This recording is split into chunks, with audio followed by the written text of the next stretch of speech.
No estás roto. Estás cansado de luchar sin una dirección clara. Tal vez hoy te despertaste con ese peso en el pecho que no grita, pero tampoco se va. Una sensación silenciosa de desgaste que aparece incluso cuando, desde fuera, todo parece estar en orden. Y lo más duro no es el dolor en sí, sino sentir que nadie ve realmente lo que llevas dentro. Déjame decirte algo sin suavizarlo. No es debilidad, no es fracaso. Es el resultado de sostener demasiado durante demasiado tiempo sin un marco firme. Cuando la mente se nubla y la energía se agota, no es una condena. Es una señal. Algo en tu forma de vivir necesita orden, no consuelo. Los estoicos lo entendieron hace siglos. Marco Aurelio gobernó en medio del caos. Séneca escribió sobre calma rodeado de traición.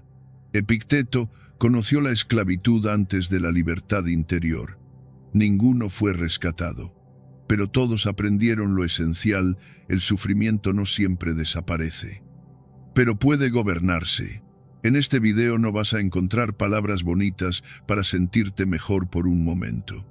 Vas a encontrar decisiones firmes, prácticas, reales. Hoy voy a compartir contigo 10 pilares estoicos para cuando todo pesa por dentro. Y recuerda esto: a veces la tristeza no es el enemigo. A veces es la señal de que ya no puedes seguir viviendo igual. Si buscas claridad, quédate. Nadie vendrá, acepta el golpe y recupera el mando. Hay un momento en la vida, casi siempre silencioso, en el que algo dentro de ti empieza a cansarse de esperar. No es un estallido, no es una crisis visible. Es más bien una sensación profunda de desgaste. Has esperado a que las cosas mejoren solas. Has esperado comprensión, apoyo, una señal, incluso suerte. Y mientras tanto, el tiempo ha seguido pasando. Si este tema te incomoda, es porque toca un punto sensible. Porque, en el fondo, todos hemos esperado alguna vez ser rescatados, aunque no lo digamos en voz alta. La fantasía moderna de alguien vendrá es una de las más peligrosas que existen. No siempre se presenta como dependencia evidente. A veces se disfraza de esperanza, de paciencia, de aguantar un poco más. Pensamos que llegará el momento adecuado, la persona adecuada, la circunstancia adecuada, y sin darnos cuenta, entregamos el mando de nuestra vida a algo que no controlamos. Los estoicos lo veían con absoluta claridad: esperar que el mundo se adapte a ti es una forma elegante de rendirse. Marco Aurelio lo escribió sin rodeos. La vida no te debe nada. Y precisamente por eso, todo lo que hagas con lo que te toca vivir es responsabilidad tuya. Aceptar esto no es fácil. Por eso muchos lo confunden con resignarse. Pero son cosas muy distintas. Resignarse es bajar los brazos por dentro. Aceptar el dolor como destino y dejar que te defina. Aceptar la realidad. En cambio, es mirarla de frente sin adornos y decir: esto es lo que hay. Ahora, ¿qué hago yo con esto? La aceptación no te quita fuerza, te la devuelve, porque en el instante en que dejas de luchar contra lo inevitable, liberas energía para actuar sobre lo posible. Hay un punto exacto en la vida adulta en el que una persona madura deja de esperar, no porque se vuelva amarga, sino porque se vuelve lúcida. Comprende que nadie va a cargar su tristeza por ella, que nadie va a vivir sus batallas internas, que la ayuda puede llegar. Sí, pero nunca sustituirá la responsabilidad personal. Ese momento no siempre se celebra. A veces duele, a veces se siente como una pérdida, pero es, en realidad, un nacimiento, el nacimiento del dominio interior. Marco Aurelio hablaba constantemente de esta diferencia entre lo que depende de ti y lo que no. El caos externo siempre estará ahí. Enfermedad, traición, pérdidas, injusticias. No porque el mundo sea cruel, sino porque es humano. Pretender lo contrario es infantil. El estoico no busca controlar el mundo, busca gobernarse a sí mismo en medio del mundo. Y cuando entiendes esto, ocurre algo importante. El golpe deja de humillarte y empieza a fortalecerte. No porque no duela, sino porque ya no te rompe. Imagina a una persona que atraviesa una pérdida importante. Puede pasar años preguntándose, ¿por qué a mí?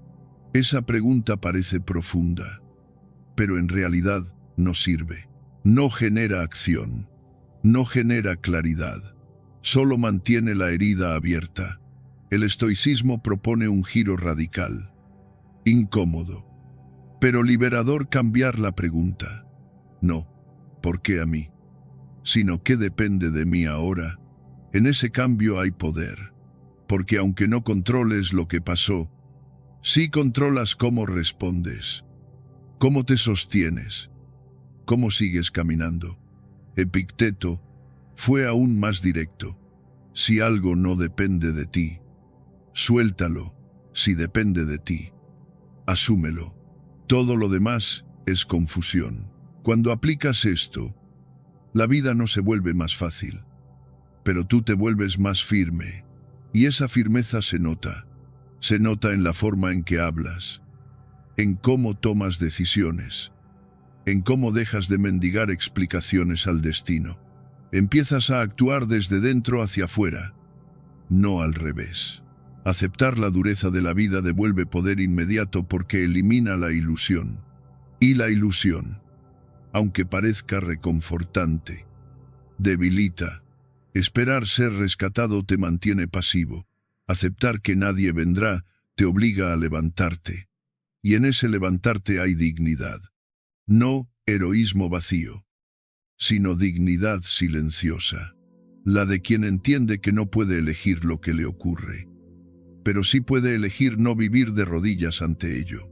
Aplicar este principio no requiere grandes discursos ni cambios radicales de un día para otro. Empieza con algo muy concreto. La próxima vez que te sorprendas, preguntándote por qué la vida te ha golpeado así, detente, respira y formula otra pregunta, una más incómoda, pero más útil. ¿Qué depende de mí ahora mismo? Tal vez sea una conversación pendiente. Tal vez sea ordenar tu día. Tal vez sea poner un límite. Tal vez sea simplemente no rendirte hoy. Eso es recuperar el mando. Y aquí aparece algo que suele sorprender a muchos. Cuando dejas de esperar ser rescatado, no te vuelves frío ni insensible. Te vuelves más humano, más presente, más consciente, porque ya no vives a la espera de que algo externo te salve, sino comprometido con lo que haces con cada golpe que recibes. El estoicismo no te promete una vida sin dolor, te ofrece algo más valioso, una vida en la que el dolor no decide por ti. Déjame preguntarte algo, con calma. ¿En qué área de tu vida sigues esperando que algo o alguien venga a cambiarlo todo, no para juzgarte, para que lo veas con claridad? Porque el momento en que dejas de esperar es el momento en que empiezas a mandar de verdad, y desde ahí, todo lo demás empieza a ordenarse. En el siguiente paso, hablaremos de algo que suele pasar justo después de aceptar esto, la historia que te cuentas sobre lo que te duele.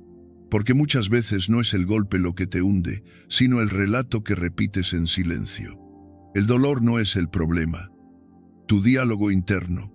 Sí, el dolor aparece en la vida sin pedir permiso. Llega con una pérdida, con una decepción, con una palabra que hiere o con un silencio que pesa más de lo esperado. Eso es inevitable. Lo que casi nadie te explica es que ese dolor inicial, por intenso que sea, no suele ser lo que te mantiene atrapado durante meses o incluso años. Lo que realmente te desgasta, lo que te va vaciando por dentro poco a poco, Es la conversación que mantienes contigo mismo después de que el golpe ya ha ocurrido. Ese diálogo silencioso, repetitivo, automático, que se activa cuando estás solo y que acaba convirtiendo una herida puntual en un sufrimiento crónico. Tal vez lo reconozcas. Algo sucede y, al principio, duele, pero luego empiezas a darle vueltas. Una y otra vez. Revives la escena. Imaginas lo que podrías haber dicho. Te preguntas qué hiciste mal. Comparas tu situación con la de otros. Te quejas en silencio. Te repites que la vida es injusta contigo. Nadie más escucha ese discurso. Pero tú lo escuchas constantemente. Y sin darte cuenta, ya no estás sufriendo por lo que pasó, sino por lo que te estás contando sobre lo que pasó. Ahí es donde el dolor deja de ser una experiencia humana normal y empieza a convertirse en una prisión mental. Epicteto fue radicalmente claro con esto. Decía que no son los acontecimientos los que nos perturban, sino la interpretación que hacemos de ellos. Esta idea, que parece simple, es profundamente incómoda, porque nos obliga a asumir que gran parte de nuestro tormento no viene de fuera, sino de dentro. No porque seamos culpables, sino porque nuestra mente, cuando no está entrenada, tiende a exagerar, a dramatizar y a repetir los mismos pensamientos una y otra vez, como si así pudiera encontrar una salida. Pero no la encuentra, solo se hunde más. Aquí conviene hacer una distinción muy importante, una que cambia por completo la forma en que te relacionas con lo que sientes. Una cosa es sentir dolor. Otra muy distinta es alimentar ese dolor. Sentir dolor es humano, es natural, es una respuesta sana ante la pérdida o la frustración. Alimentar el dolor, en cambio, es añadirle capas mentales que no estaban ahí al principio. Es repetir la queja, es recrearse en el papel de víctima, es construir una identidad alrededor de lo que te duele. Y eso, aunque no lo parezca, es una elección inconsciente que muchos hacen porque no conocen otra forma de relacionarse con lo que sienten. Los estoicos no negaban el dolor. Nunca dijeron que no debiera doler. Lo que enseñaban era a no darle a la mente el poder de convertir ese dolor en una narrativa permanente. Marco Aurelio, escribiéndose a sí mismo en medio de la enfermedad y la guerra, no se decía que todo estaba bien. Se recordaba que lo que estaba ocurriendo era parte de la naturaleza de las cosas y que su tarea no era quejarse, sino responder con dignidad. Esa dignidad empieza en la mente, en la forma en que te hablas cuando nadie te escucha. Piensa en esos pensamientos que aparecen casi sin que te des cuenta. Siempre me pasa a mí. Nunca es suficiente. Haga lo que haga, nada cambia. Los demás tienen más suerte. No son gritos desesperados, son frases tranquilas, casi susurradas, que se repiten día tras día, y precisamente por eso son tan peligrosas, porque no llaman la atención, pero van erosionando tu fuerza interior. Cada repetición refuerza la sensación de impotencia. Cada repetición hace que el dolor parezca más grande, más injusto, más definitivo de lo que realmente es. Desde la psicología moderna se sabe algo que los estoicos ya intuían hace siglos. El cerebro refuerza aquello que repite. Los pensamientos recurrentes crean surcos mentales. Cuanto más te dices una historia, más real se vuelve para ti. Aunque no lo sea objetivamente, el sufrimiento se vuelve crónico no porque el evento siga ocurriendo, sino porque el relato mental sigue activo. Y mientras ese relato siga intacto, ninguna mejora externa será suficiente para aliviarte del todo. Aquí aparece una idea clave del estoicismo que suele malinterpretarse.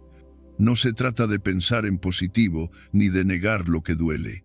Se trata de observar el pensamiento sin obedecerlo automáticamente. Epicteto proponía algo muy concreto cuando una impresión aparece en tu mente. No la aceptes de inmediato como verdad. Examínala. Pregúntate si es útil, si depende de ti, si te fortalece o te debilita.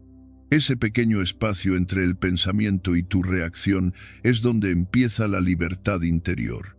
Imagina a alguien que pierde su trabajo. El dolor inicial es comprensible. Hay miedo, incertidumbre, tristeza, pero luego aparecen los pensamientos. He fracasado. Soy un inútil. A mi edad ya no hay salida. Si esa persona acepta esas frases sin cuestionarlas, el sufrimiento se multiplica, no por el despido, sino por la interpretación. Otra persona, ante el mismo hecho, puede sentir el mismo dolor inicial, pero decirse algo distinto. Esto ha pasado. No lo controlo. Lo que sí controlo es cómo respondo ahora. El hecho es el mismo.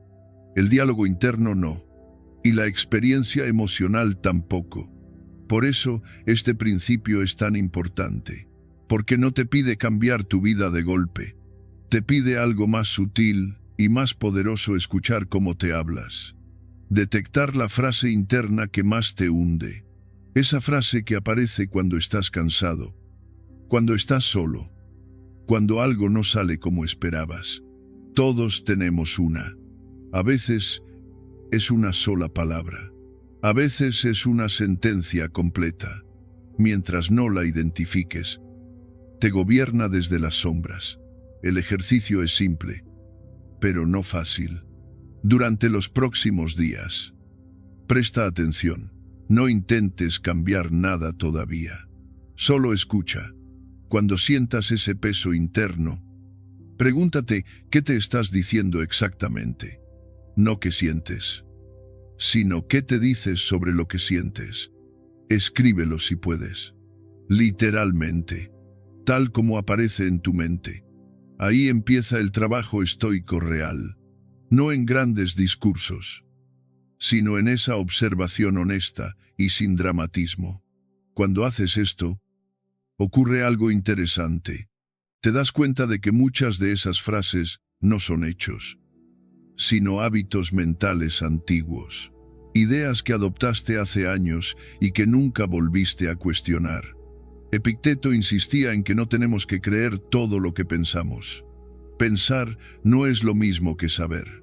Y esa distinción, una vez que la interiorizas, cambia por completo tu relación con el dolor.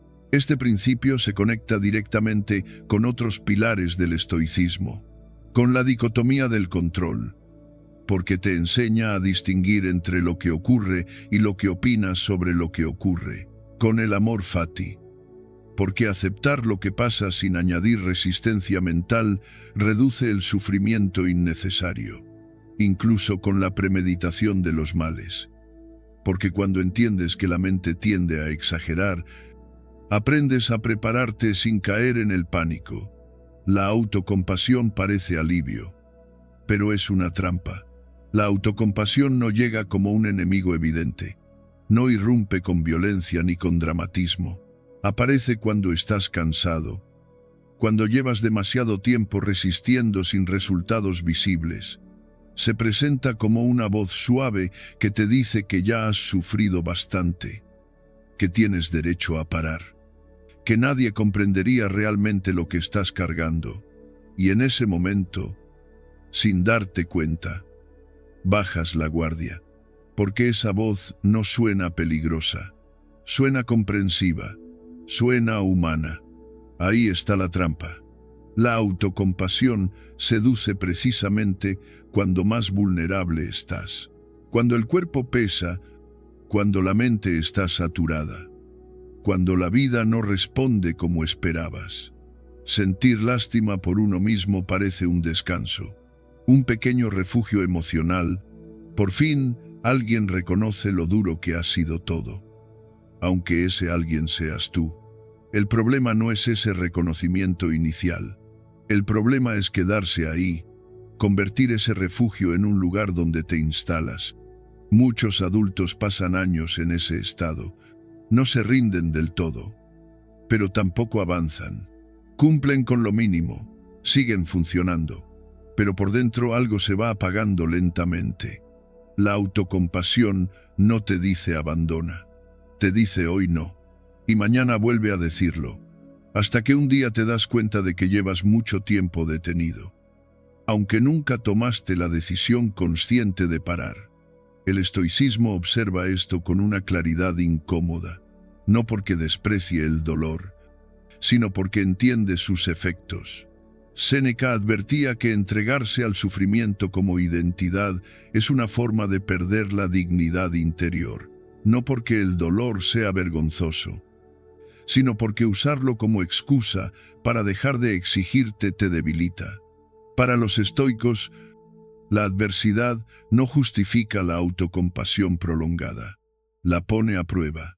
La autocompasión inmoviliza de una manera muy particular. No te obliga a quedarte quieto, simplemente te quita el impulso de actuar.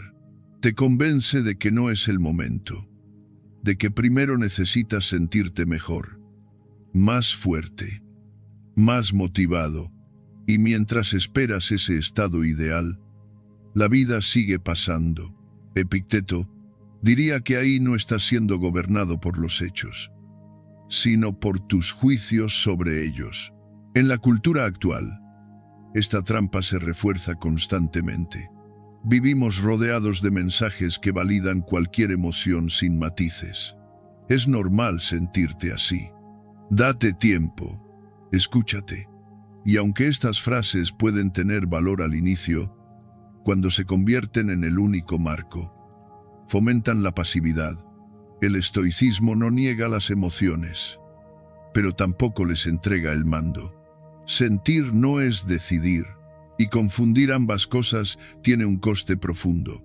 Séneca hablaba de dignidad como eje de una vida firme, no la dignidad del orgullo, sino la de la coherencia interna. Una persona digna no es la que no sufre, sino la que no se abandona cuando sufre. La autocompasión prolongada es, en el fondo, una forma de abandono silencioso.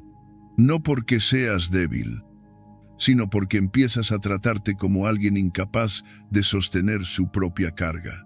Piensa en una persona que atraviesa una etapa difícil, una pérdida, una ruptura, un fracaso profesional. Al principio, la autocompasión parece necesaria. Hay una herida que reconocer. Pero llega un punto en el que esa misma autocompasión empieza a justificar la inacción. Con todo lo que he pasado, ¿cómo voy a exigirme ahora? Y la exigencia desaparece. No la exigencia cruel, sino la mínima, la de levantarse, ordenar, cumplir lo básico. Aquí aparece una distinción clave del estoicismo. Comprender tu dolor no implica rendirte ante él. Puedes reconocer que algo es duro al mismo tiempo. Decidir no quedarte atrapado en esa dureza. Esa es la fortaleza estoica. No una dureza fría, sino una firmeza sobria, la que no dramatiza, pero tampoco huye. La autocompasión se vuelve especialmente peligrosa cuando empieza a definir quién eres, cuando dejas de pensar estoy pasando por un momento difícil y empiezas a vivir como alguien a quien la vida ha tratado injustamente. Ese cambio es sutil, pero profundo, porque cuando el sufrimiento se convierte en identidad, cualquier intento de salir de él parece una traición a ti mismo. Los estoicos proponían algo distinto: sustituir consuelo por estructura, no porque la estructura sea cómoda, sino porque es eficaz. La estructura no te pregunta cómo te sientes, te dice qué toca hacer ahora. Marco Aurelio no se escribía frases para animarse, se recordaba deberes, límites, acciones concretas. Sabía que, en medio del desorden emocional, la claridad no viene de pensar más, sino de actuar con rectitud. Cambiar consuelo por estructura no significa volverte insensible. Significa dejar de usar el dolor como excusa para desordenarte. Establecer pequeñas reglas cuando la motivación falla. Horarios simples. Compromisos mínimos contigo mismo. La estructura actúa como un soporte cuando todo dentro tiembla. No te cura, pero te sostiene. La psicología moderna confirma algo que el estoicismo ya intuía. La acción precede al alivio. No esperas sentirte mejor para actuar. Actúas. Y con el tiempo, algo dentro empieza a ordenarse. Esperar sentirte bien para moverte es la lógica de la autocompasión. Moverte para, con el tiempo, sentirte más firme. Es la lógica estoica. Detente un momento y pregúntate con honestidad.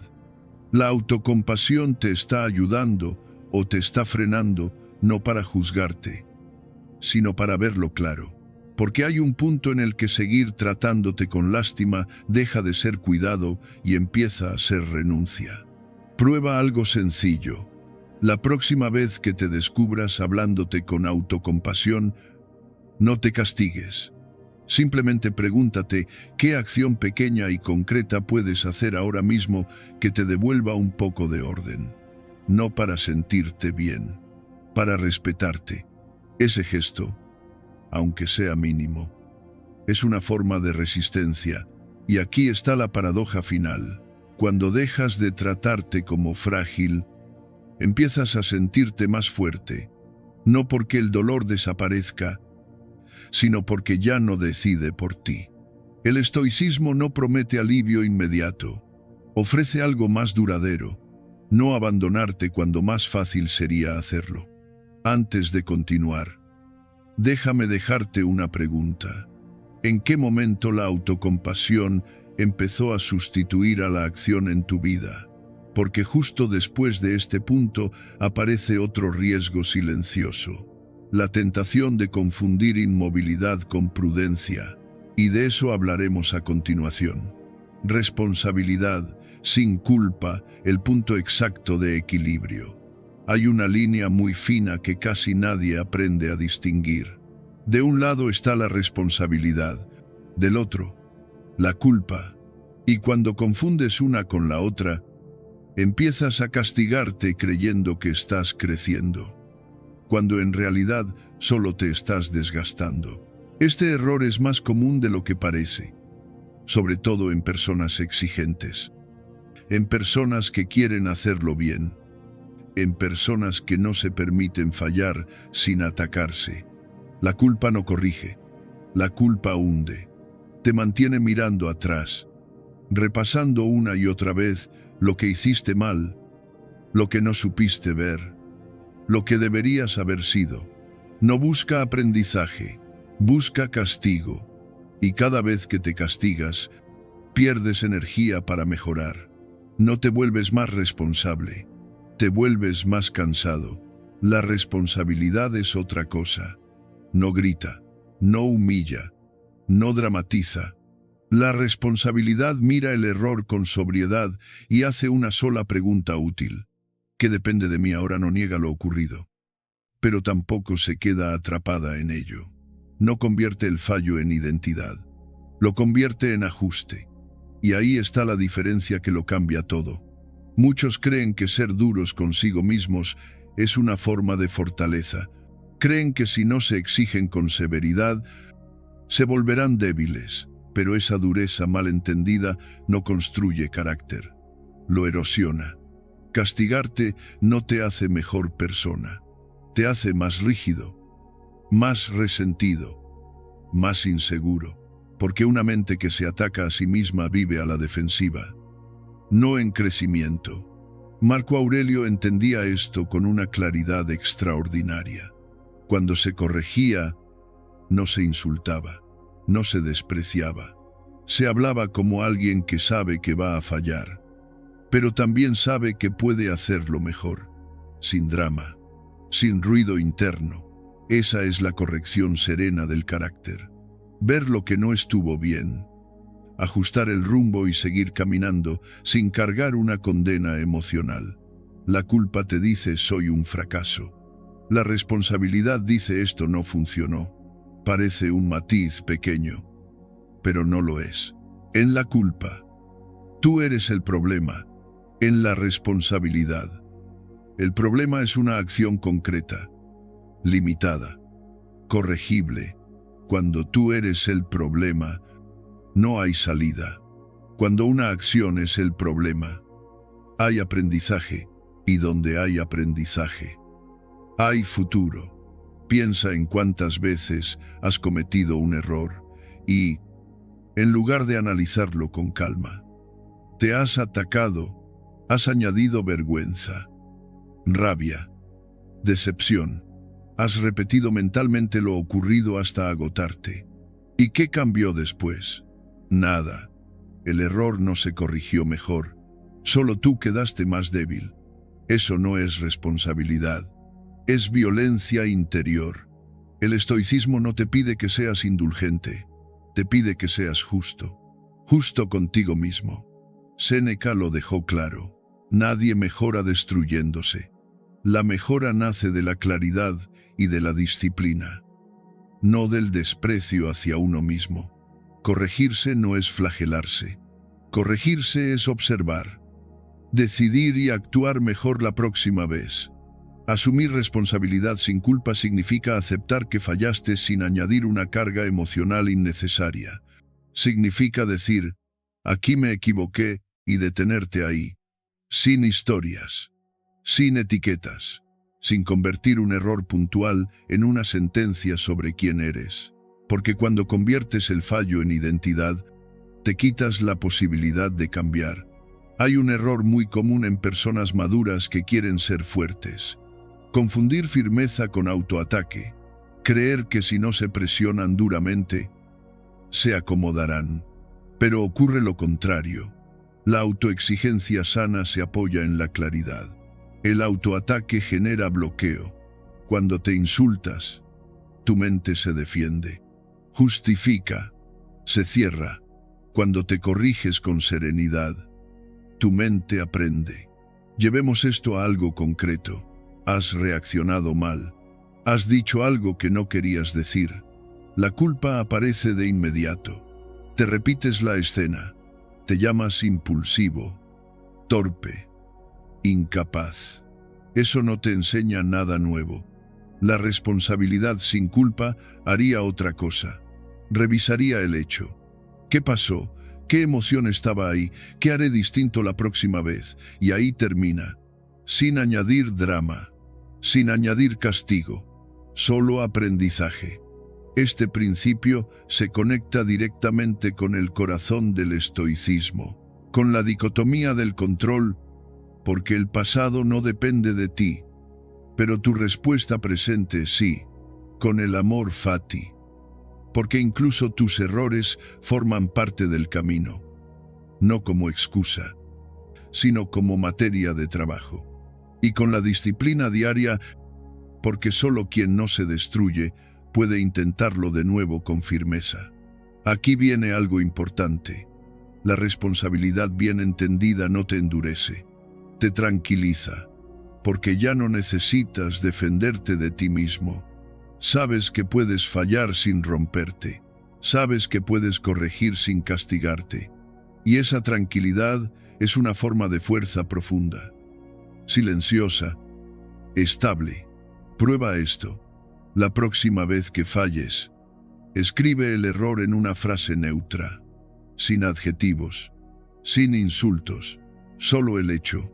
Luego escribe una sola acción concreta para corregirlo o evitarlo. Y detente. No añadas nada más. Ese es el punto exacto de equilibrio entre responsabilidad y culpa. Cuando aprendes a habitar ese punto, algo cambia por dentro. Dejas de vivir a la defensiva, dejas de cargar errores como cadenas, empiezas a usarlos como herramientas, y desde ahí, el carácter se fortalece sin ruido, sin dramatismo, sin violencia interna. Y cuando ya no te castigas por fallar, Aparece el siguiente reto. Saber qué hacer cuando tienes claro lo que toca, pero no tienes ganas de hacerlo. De eso hablaremos a continuación, porque ahí empieza la acción verdadera. Muévete antes de entender. La acción precede a la claridad. Hay una idea que parece lógica, incluso sensata, pero que en realidad ha paralizado a millones de personas sin que se den cuenta. Cuando me sienta mejor, actuaré. Esa frase no nace de la pereza, nace del cansancio, de la esperanza de que, si esperas un poco más, la claridad llegará sola. El problema es que casi nunca lo hace, y mientras tanto, la vida sigue pasando delante de ti. La mente triste funciona de una forma muy concreta, antes de moverse. Exige garantías, quiere seguridad, quiere certezas, quiere la promesa de que el esfuerzo no será en vano. Pero esas garantías no existen, nunca han existido. Cuando estás bajo de ánimo, tu mente no busca avanzar, busca protegerse. Y para protegerse, te convence de que todavía no es el momento adecuado. Hoy no, mañana quizá, y ese mañana se desplaza sin hacer ruido. El estoicismo fue implacablemente honesto con esta trampa. Epicteto no decía, entiende primero tu filosofía. Decía, vívela, porque sabía algo fundamental. La claridad no precede a la acción, la sigue. No actúas porque entiendes. Entiendes porque actúas. Esperar a sentirte preparado para moverte es entregar el control a un estado emocional inestable. Y los estados emocionales no están hechos para gobernar. Cuando colocas tu avance personal en manos de cómo te sientes, pierdes autoridad interior. Hoy el ánimo te dice que pares. Mañana te dice que dudes. Pasado mañana, que ya es tarde. El estoico no espera permiso del ánimo. Actúa desde el compromiso con lo que considera correcto. Incluso cuando no apetece. Incluso cuando hay resistencia interna. Aquí aparece una verdad incómoda, pero profundamente liberadora. La acción imperfecta es medicina mental, no el análisis interminable. No la reflexión constante. Acción, aunque sea torpe, aunque sea mínima, aunque no tengas ganas, porque el simple hecho de moverte rompe el hechizo de la mente abatida. Le demuestra que no manda sola. La mente triste exagera los riesgos y minimiza tus capacidades. Te dice que necesitas más energía, más tiempo, más claridad. Pero lo que realmente necesita es ver movimiento. Cuando actúas, aunque sea de forma imperfecta, algo se reorganiza. El cuerpo entra en juego, la atención se desplaza, la rumiación pierde fuerza. No porque el problema desaparezca, sino porque deja de ocupar todo el espacio. Marco Aurelio se recordaba a sí mismo que no estaba hecho solo para pensar, sino para hacer. Sabía que la inacción prolongada corrompe tanto como el exceso. Por eso, la disciplina no era un castigo, sino un ancla, una forma de mantenerse firme cuando la mente se volvía inestable. Muchos adultos confunden motivación con requisito. Creen que primero deben sentirse bien para actuar, pero la vida no funciona así.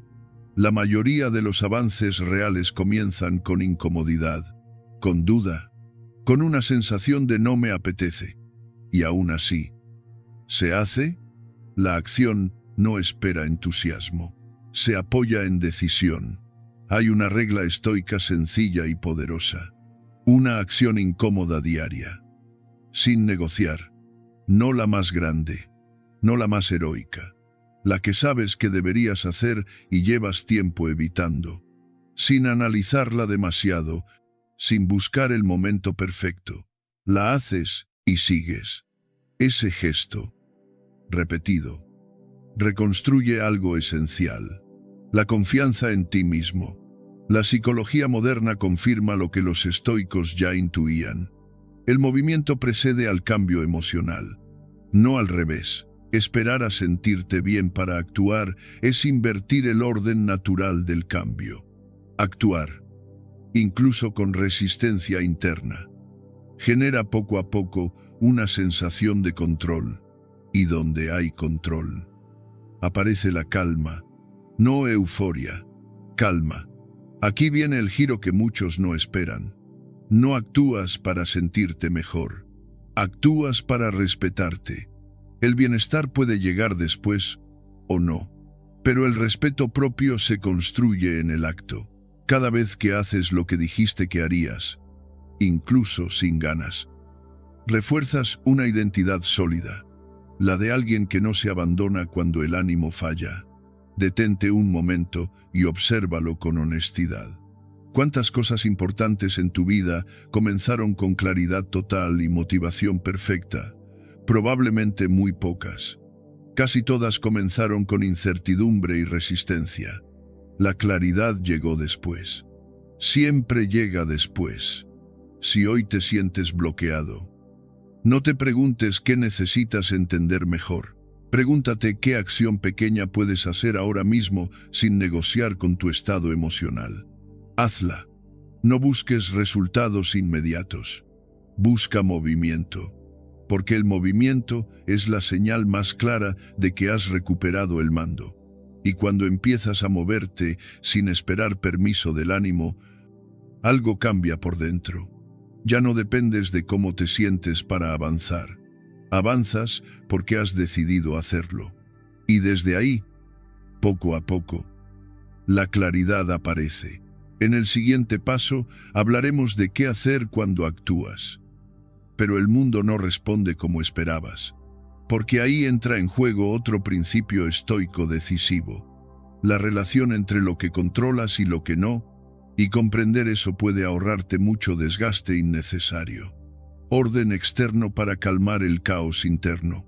El caos interno rara vez aparece de la nada. No llega como un golpe repentino. Se acumula, se filtra poco a poco en la mente cuando todo alrededor está desordenado, cuando no hay estructura, cuando cada día se parece demasiado al anterior, y sin aseiro, al mismo tiempo, nada parece bajo control. Muchas personas creen que primero deben calmar la mente para luego ordenar su vida. Pero los estoicos entendieron algo distinto, algo profundamente práctico. A veces no es la mente la que necesita calma primero, es el entorno. Existe una relación directa entre el desorden externo y el agotamiento mental. No es una metáfora, es una experiencia cotidiana. Un espacio caótico exige decisiones constantes. ¿Dónde está esto? ¿Qué hago con aquello? ¿Qué debería haber ordenado antes? Cada objeto fuera de lugar es una pequeña interrupción silenciosa. Y cuando se suman, la mente se fatiga. No porque los problemas sean enormes, sino porque nunca descansa. Los estoicos veían la disciplina como un refugio, no como una prisión. Marco Aurelio no hablaba de disciplina para imponerse dureza, sino para proteger su claridad. Sabía que una vida sin orden externo acaba erosionando el carácter. Cuando todo está disperso fuera, la mente imita ese patrón dentro, y entonces aparece la sensación de estar siempre reaccionando, nunca dirigiendo. Por eso el estoicismo empieza por lo concreto, por lo que puedes tocar, por lo que puedes mover, por lo que puedes ordenar hoy mismo sin necesidad de entenderlo todo, porque cuando ordenas algo físico, envías un mensaje directo a tu mente. Aquí hay control, aquí hay dirección, aquí no todo es caos. Muchos cometen el error de esperar a sentirse mejor para empezar a organizar su vida. Esperan motivación, energía, claridad, pero esa espera suele prolongar el malestar. El estoico hace lo contrario. Empieza por lo físico precisamente cuando no tiene ganas, porque sabe que el orden no nace del ánimo, sino que lo provoca. Piensa en algo simple: un escritorio lleno de papeles, ropa acumulada, horarios caóticos, sueño irregular.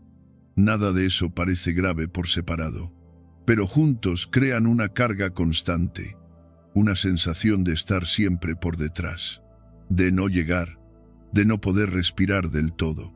El cuerpo lo siente, la mente también. Los estoicos entendían el cuerpo como parte del entrenamiento del carácter. No hay separación absoluta entre lo físico y lo mental. Si el cuerpo vive sin ritmo, la mente se dispersa. Si el espacio está descuidado, la atención se fragmenta. Por eso empezar por lo físico no es superficial, es estratégico. Ordenar un espacio pequeño puede parecer insignificante, pero no lo es. Es un acto de afirmación.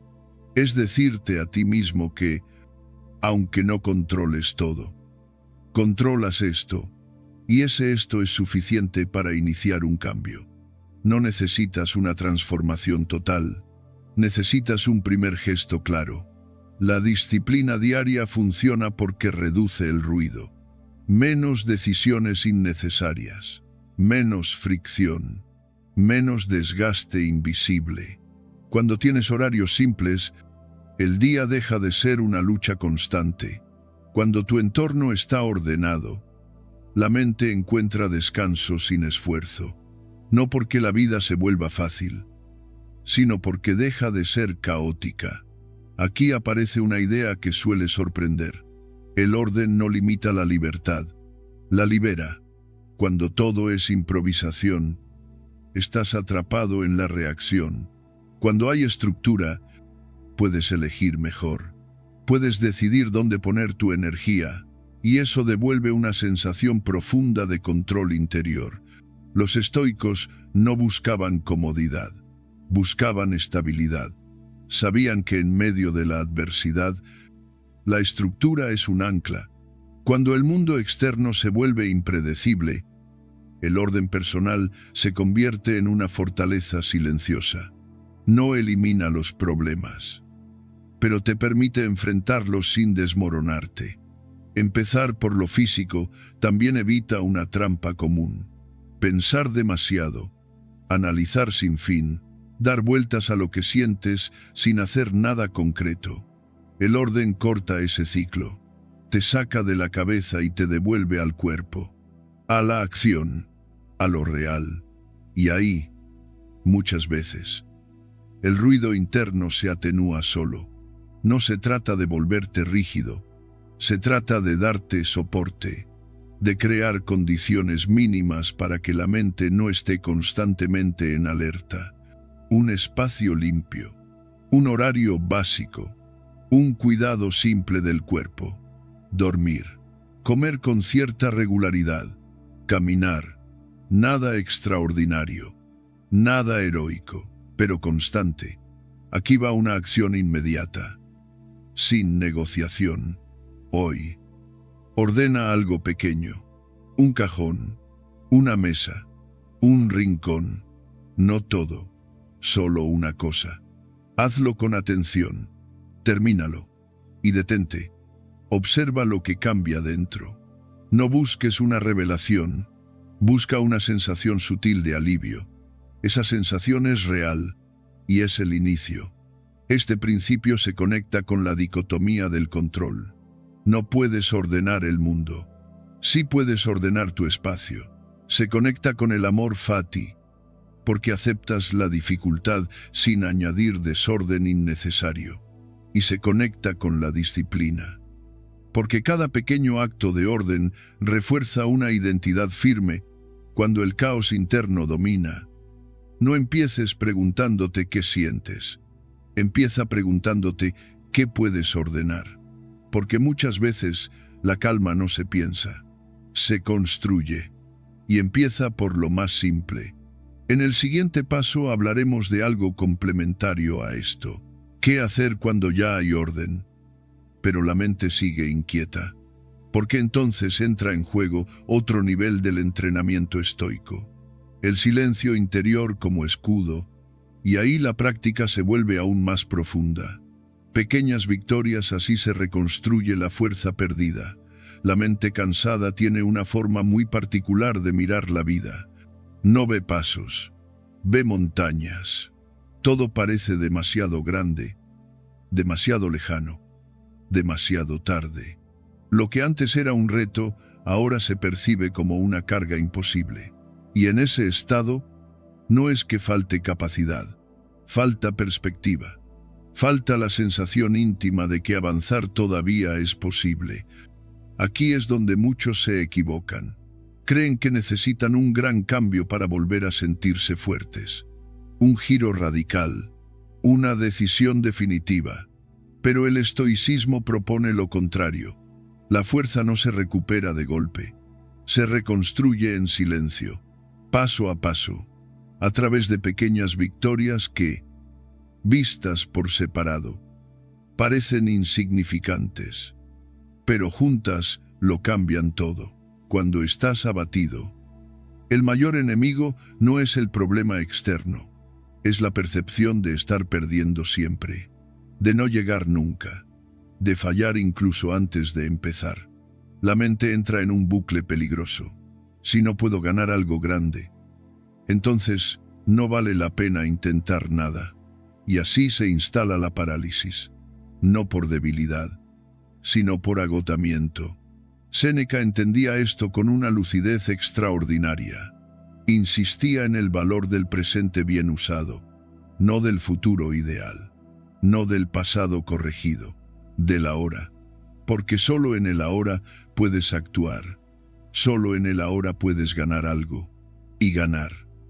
En términos estoicos, no significa triunfar, significa cumplir con lo que depende de ti en este momento concreto.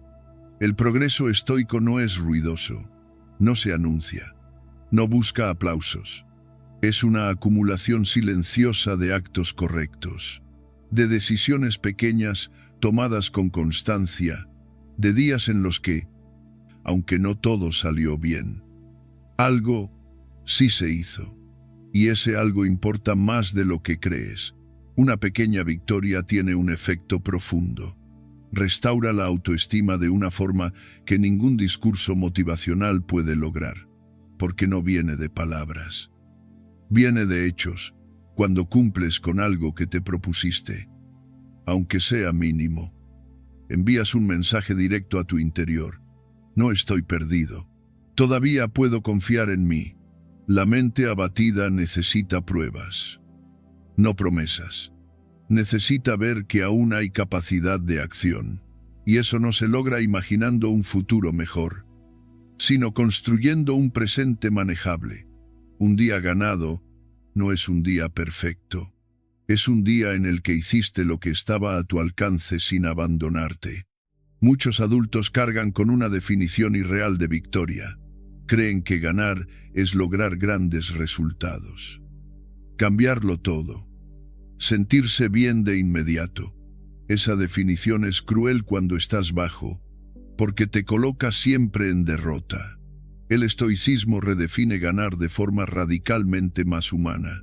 Ganar hoy puede ser levantarte a la hora prevista, cumplir una tarea pendiente, cuidar tu cuerpo, ordenar algo, decir no cuando corresponde. Eso también es victoria. Cuando defines bien qué es ganar hoy, el peso del futuro se reduce. Ya no tienes que conquistar la cima, solo dar el siguiente paso.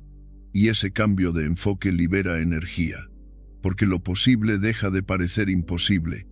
Aquí ocurre algo importante. Cada pequeña victoria crea impulso, no entusiasmo artificial. Impulso real, el que nace de la coherencia entre lo que decides y lo que haces. Y ese impulso se acumula, día tras día, sin ruido, sin dramatismo, hasta que un día te das cuenta de que ya no te sientes tan frágil como antes. El estoicismo no promete motivación constante, promete estabilidad progresiva, y esa estabilidad nace de la repetición. De hacer lo correcto incluso cuando no apetece, especialmente cuando no apetece. porque ahí es donde el carácter se fortalece de verdad. Hay una práctica sencilla y poderosa que puedes aplicar desde hoy. Define qué significa ganar hoy, no mañana, no la semana que viene. Hoy, escríbelo si es necesario. Una sola cosa, clara, concreta, realista, y cuando la cumplas, detente un momento, reconócelo, no con orgullo exagerado, sino con respeto. Eso cuenta, eso suma. Este enfoque también conecta con la dicotomía del control. No puedes garantizar grandes resultados, pero sí puedes garantizar pequeñas acciones. Conecta con el amor fati, porque aceptas el momento presente tal como es y trabajas con él, no contra él. Y conecta con la disciplina, porque cada victoria pequeña refuerza la identidad de alguien que no se rinde. Aquí viene el giro que muchos no esperan. No necesitas sentirte fuerte para empezar a ganar. Empiezas a sentirte fuerte porque empiezas a ganar pequeñas cosas. La fuerza no es el punto de partida, es el resultado. Si hoy te sientes lejos de donde quieres estar, no te preguntes cuánto falta. Pregúntate qué paso puedes dar ahora mismo. Hazlo. Y luego otro. Así se reconstruye la fuerza perdida, no con grandes gestos, sino con fidelidad diaria a lo posible.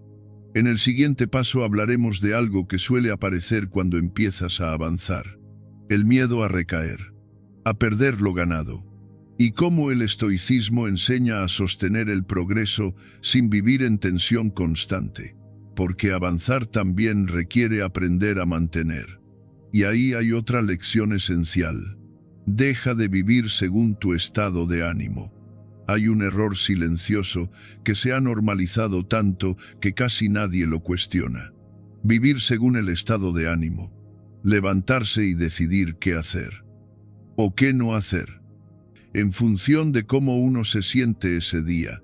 Si hay ganas, se actúa. Si no las hay, se pospone. Parece humano, parece comprensible, pero a largo plazo es devastador, porque cuando tu vida depende de tu ánimo, tu vida se vuelve inestable, y una vida inestable acaba agotando incluso al más fuerte. El estado de ánimo es cambiante por naturaleza. Hoy estás animado, mañana cansado, pasado irritable, luego apático, no porque seas débil, sino porque eres humano. El problema no es sentir, el problema es obedecer cada emoción como si fuera una orden. Cuando haces eso, pierdes dirección. Tu día ya no responde a principios, responde a impulsos. Y los impulsos no construyen nada duradero.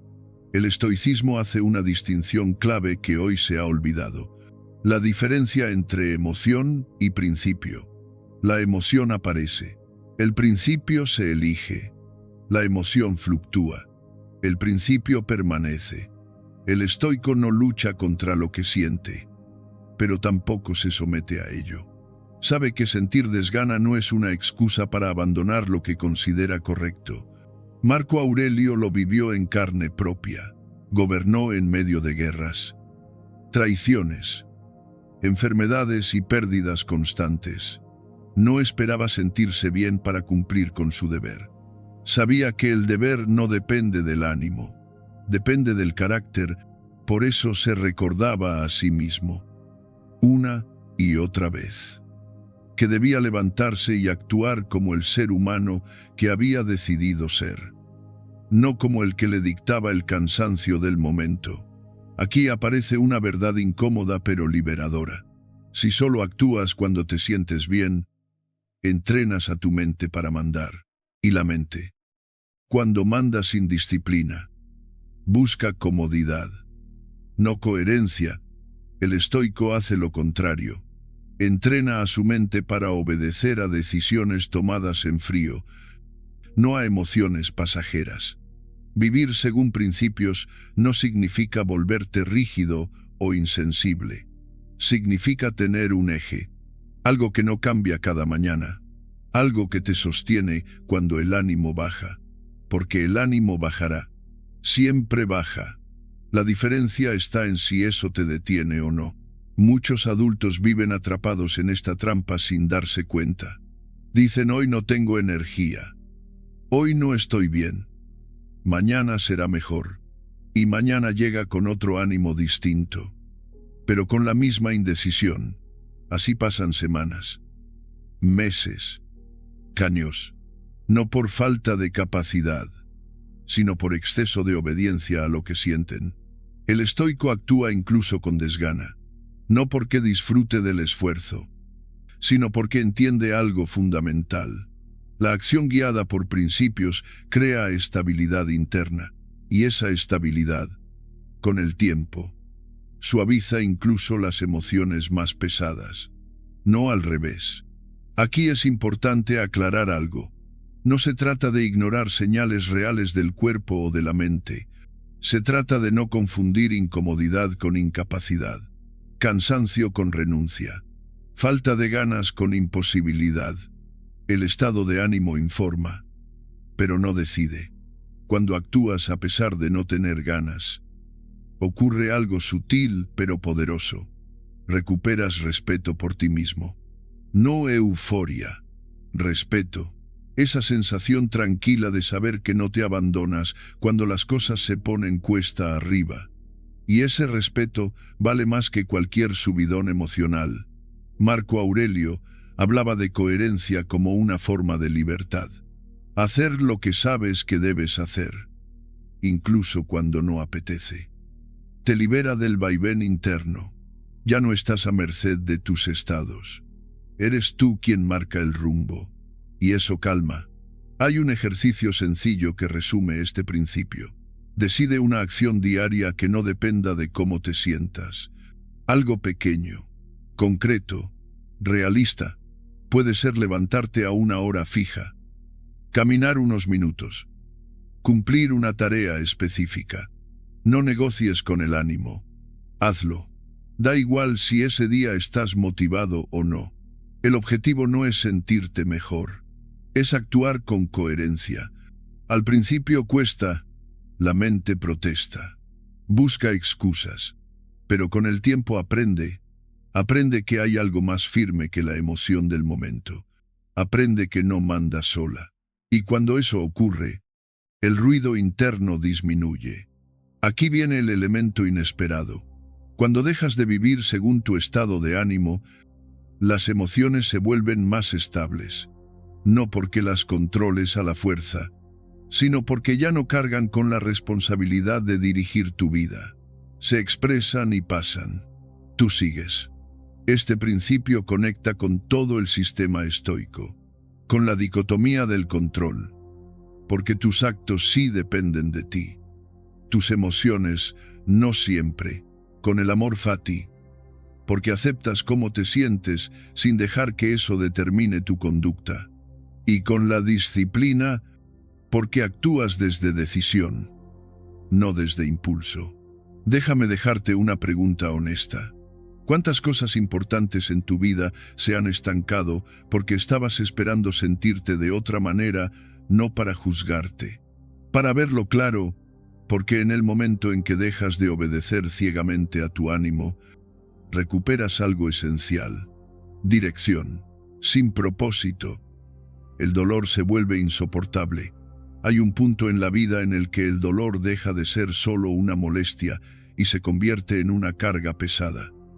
Difícil de sostener, no porque sea más intenso que antes, sino porque ha perdido sentido. Cuando el sufrimiento no apunta a nada, cuando no conduce a ningún lugar, empieza a corroer por dentro. Muchas personas no se rompen por lo que les ocurre, sino porque no saben para qué seguir soportándolo.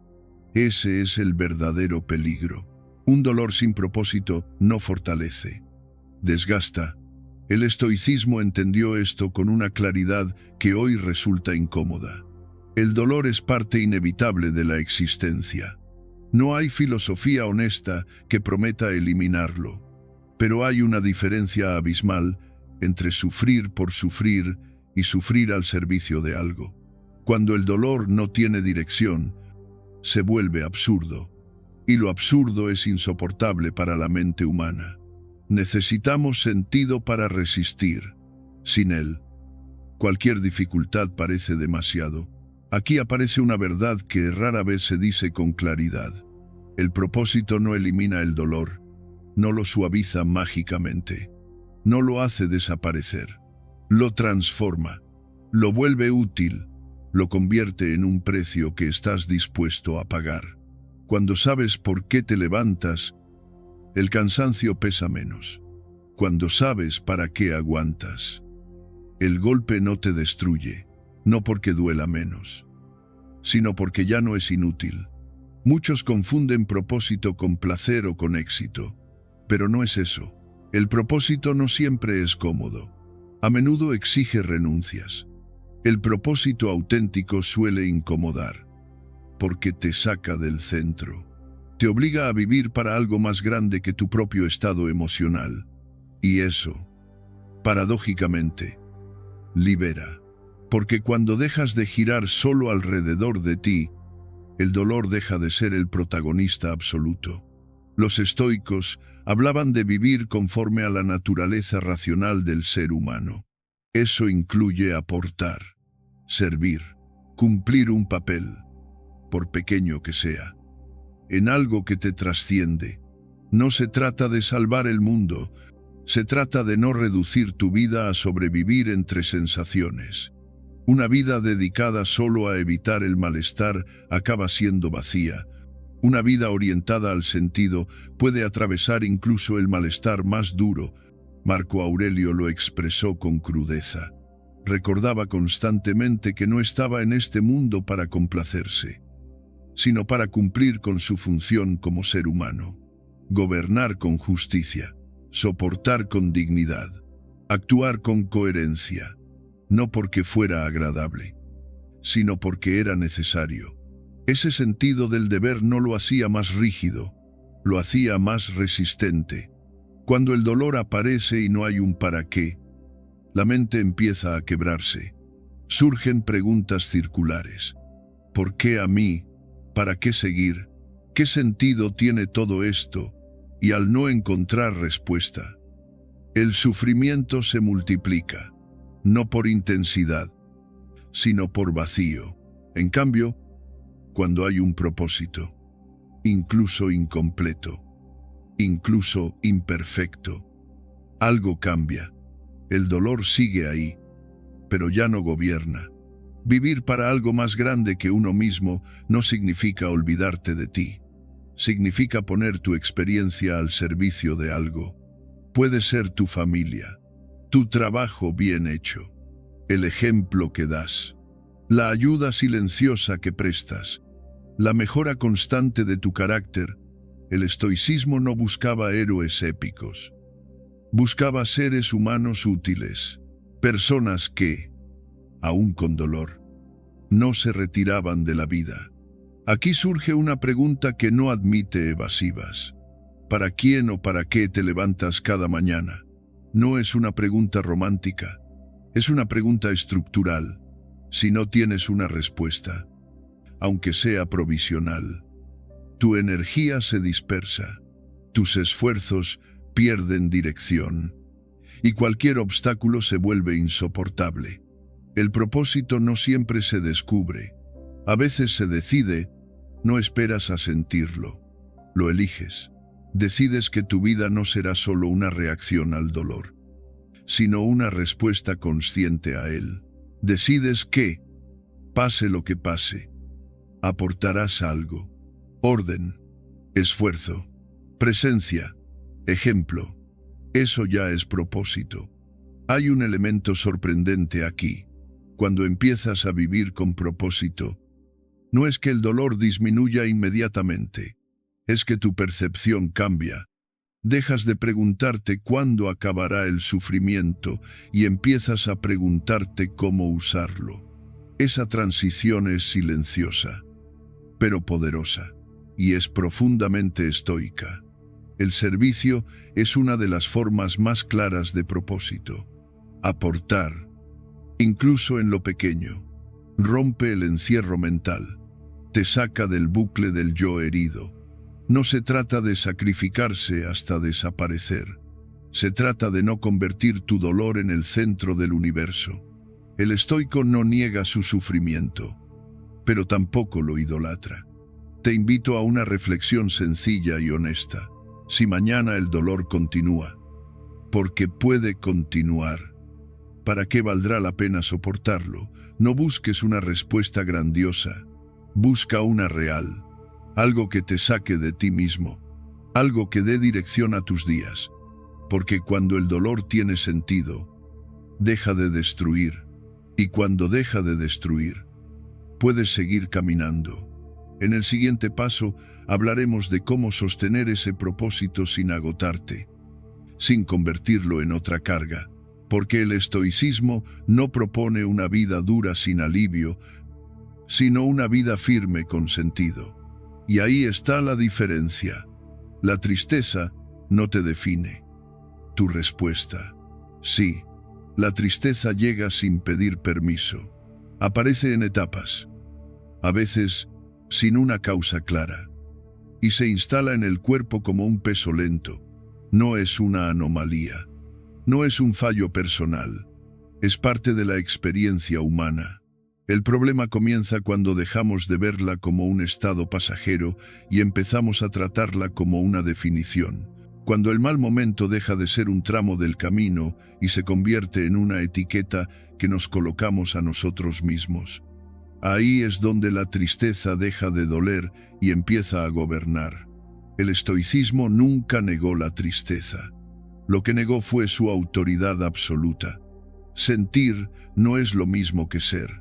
Estar triste no significa que seas débil, roto o perdido. Significa que estás vivo y que estás atravesando algo. La confusión moderna consiste en convertir cada emoción intensa en una identidad permanente. Soy así. Siempre me pasa. Esta es mi naturaleza.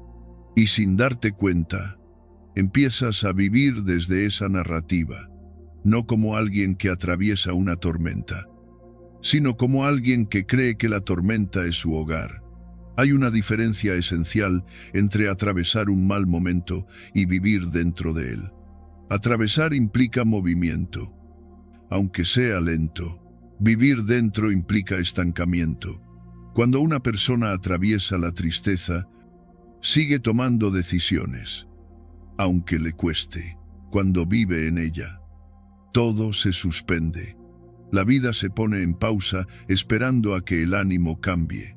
Y ese es uno de los errores más costosos, porque el ánimo no siempre cambia solo. A veces cambia cuando tú cambias tu forma de responder. El carácter no se forja en la emoción, se forja en la respuesta.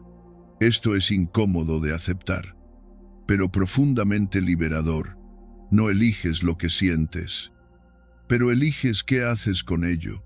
No decides cuándo llega la tristeza, pero sí decides si la usas como excusa o como entrenamiento. El estoico entiende que el verdadero reflejo de quién eres aparece cuando todo pesa, cuando no hay motivación, cuando no hay aplauso, cuando nadie está mirando. Séneca fue claro al respecto. La dificultad no es una condena, es una prueba. No llega para destruirte. Llega para revelar qué tipo de persona estás dispuesto a ser bajo presión.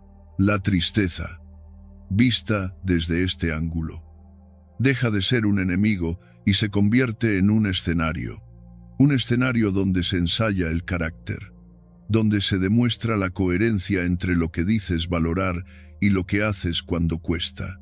Normalizar la tristeza no significa rendirse a ella. Significa dejar de dramatizarla y dejar de sacralizarla. No todo estado interno merece obediencia. No todo pensamiento triste merece ser seguido. Puedes sentirte mal y actuar con dignidad al mismo tiempo. Puedes estar cansado y seguir cumpliendo. Puedes estar triste y aún así no traicionarte. Esa es una forma de fuerza silenciosa que no suele celebrarse, pero que transforma. Aquí aparece una idea clave que cambia el enfoque por completo. Tu identidad no se construye a partir de lo que sientes, sino de cómo respondes cuando sientes lo que no quieres sentir. Ese es el núcleo del estoicismo. No se trata de ser imperturbable, sino de ser responsable de tu conducta, incluso en medio del desorden interno. Eso exige madurez y también ofrece libertad. Muchos esperan a volver a ser ellos mismos para actuar, pero esa espera puede durar años. El estoico actúa primero y se reconstruye en el proceso. No espera a que la tristeza desaparezca para vivir conforme a sus principios. Vive conforme a sus principios aunque la tristeza esté presente. Y en ese acto, la tristeza pierde poder, no porque se vaya, sino porque deja de definir. Hay un momento decisivo, casi imperceptible, en el que una persona deja de preguntarse ¿qué me pasa? Y empieza a preguntarse ¿quién decido ser ahora? Ese giro interno no elimina el peso, pero cambia la postura.